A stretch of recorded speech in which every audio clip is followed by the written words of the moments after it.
was pleased with the 5 2/3 that you were able to give today. How did you feel overall? Yeah, I mean, I thought it started off great, and then just single and then 4-pitch walk, and then just leads to bad things happening.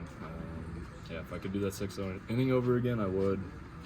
Just be a little bit more aggressive on the 4-pitch walk. I think that was the turning point in the game. He mentioned something about the breaking ball maybe backing up a little bit on you at times in that inning. Did you feel that was a problem there in the 6th, like you were talking about? I'll have to go back and watch. I don't really remember. Sometimes I black out. I don't exactly know what I threw. I think the 1-0 pitch was pretty close. I'd have to go. 1-0 to 2-0 instead of 1-1 is completely different count. But yeah, I mean, it just wasn't as crisp. I know you don't have any control over it whatsoever, but this is 10 starts in a row in which you've had two or less runs in support. How do you manage that whenever you're on the mound? Is it just keep your head down and keep going? Yeah, I mean, I just got to keep going.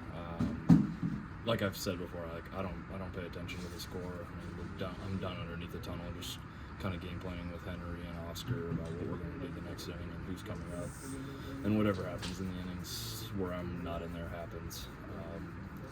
Yeah, I mean, it's just keeping the same level of focus, same level of intent out there no matter what's going on.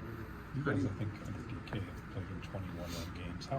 What was that, 21-run games. How much is that? Maybe something you're close in all these games, but at the same time, it's tough to play in so many close games. I mean, if we're playing in close games, that means we're right there. We just gotta find a way to win. Whether that's myself, bullpen, defense, hitting. I mean, we collectively as a group, we just got to figure out how we're going to scratch across a couple more runs or one more run to make the difference in those one-run games. I think that's the turning point. You know, the good teams, the winning teams, win those one-run games, and we're kind of on the other side of it right now. So we got to figure it out. Whether that's myself giving up a 4-pitch walk and then a couple runs there, it's just a turning point in the game.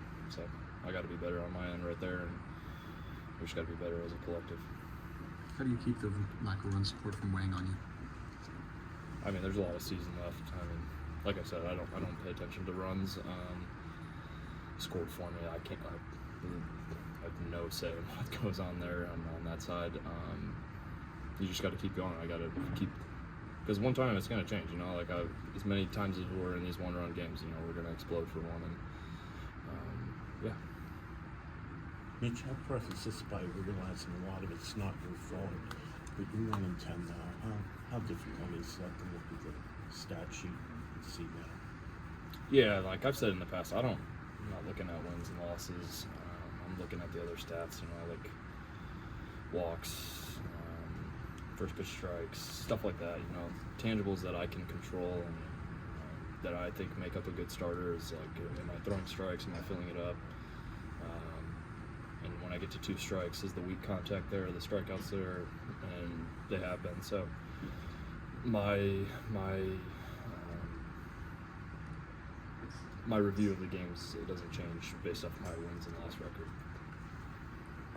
Thanks, Mitch.